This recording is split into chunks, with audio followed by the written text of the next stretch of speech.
ज्या वेळेला मीरा भाईंदर मधला प्रसंग घडला त्यावेळेला मी एक ट्विट केलं होतं आणि सांगितलं होतं व्यापारी आहात, व्यापार करा, आमचे बाप बनायचा प्रयत्न करू नका. महाराष्ट्रामध्ये मराठीचा अपमान करण्याचा प्रयत्न केला तर कानाखालीच बसेल. मला असं वाटतं जो संदेश आपल्याला द्यायचा होता, इथे येऊन दादागिरी नाही करायची 2000 महिल्यावर येऊन. हा महाराष्ट्र आहे, इथे काय होणार आणि काय नाही होणार हे आम्ही ठरवणार, आमचा मराठी माणूस ठरवणार. इथे वेळ धंदा करायला आलात ना, गपचूप धंदा करा. इथल्या राजकारणात ठेवठेव करू नका. नरेश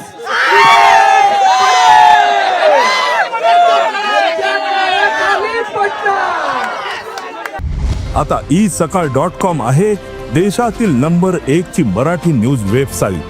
प्रत्येक अपडेटसाठी isakal.com ला नक्की भेट द्या. नरेश नाही शिकवायचं आम्हाला.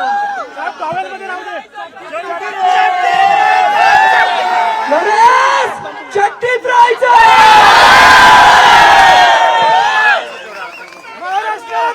त्यांना शिकवायचं. महाराष्ट्रात मराठीचा असलाच पाहिजे. आणि आम्हाला मराठी असल्याचा नुसता गर्व नाही, आम्हाला आणि आज आम्ही आमच्या एकजुटीने मराठी माणसांनी त्याचा माज दाखवलाय. इथे येऊन माज करायचा, इथे माज आमचाच करणार. त्यामुळे बाकी सगळ्यांनी छट्टीत राहायचं हा संदेश आपण सगळ्यांनी मिळून एकत्र दिलेला आहे. थोड्याच वेळात तिथे अविनाश जाधवांचं आगमन होत आहे. काय चूक केलेली आमच्या अविनाशनी? मोर्चा काढणार, त्यांना मोर्चा काढायला दिला. सगळे गुजराती व्यापारी एकत्र आले. त्याच्यामध्ये भारतीय जनता पक्षाचे लोक होते.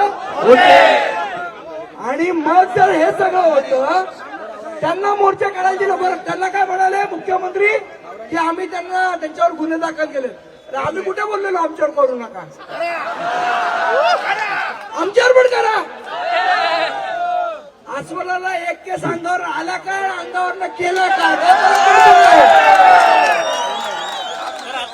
त्यामुळे मराठी माणसाच्या नादाला लागायचं नाही. जर मराठी माणूस चिडला तर काय होतं, त्याचं कसं रौद्र रूप होतं हे सरकारने आज मीरा भाईंदर मध्ये बघितलंय. आणि म्हणून मनापासून इथे जमलेल्या तमाम मराठी लोकांचं मनापासून अभिनंदन करतो. अशी जर एकजूट सोडली, अशी जर एकजूट आपण सगळ्यांनी ठेवली तर कुठलाही नरेश आपल्या शक्तीच्या बाहेर येणार नाही. ही अशी एकजूट ठेवणार आहात तुम्ही सगळेजण. आणि मला खास करून आमच्या मुस्लिम बांधवांचं पण अभिनंदन करायचं. आज मोर्चात तेही सहभागी झाले.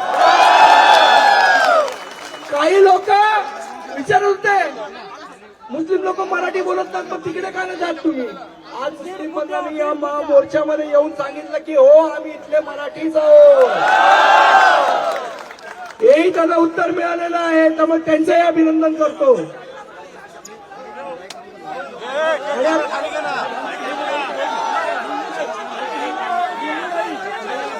ख्रिश्चन समाज, सगळ्या समाजातले लोक आलेले. कारण त्यांनी काय सांगितलं, आम्ही सगळेजण फक्त आणि फक्त मराठी आहोत. आणि आम्हाला काय सांगतात, नाही तुम्ही हिंदू नाहीत, हिंदूंना मारताय.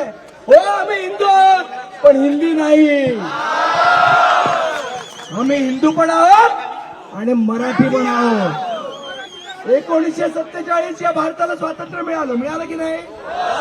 तेव्हापासून आपण सगळेजण भारतीय आहोत. पण मराठी भाषा ही 6व्या शतकापासून आहे. म्हणजे आपण मराठी कधी बसलो आहोत? 6व्या शतकापासून आहोत. आज जेव्हा परकीय आक्रमण होतो, भारतीय म्हणून आपण जातो अंगावर, पण जेव्हा मराठी म्हणून आमच्या अंगावर येऊ तेव्हा तुम्हाला आम्ही सोडणार नाही हे त्यांनी लक्षात ठेवावं. अविनाश जाधवचा आगमन झाला, एक जोरदार टाळ्या.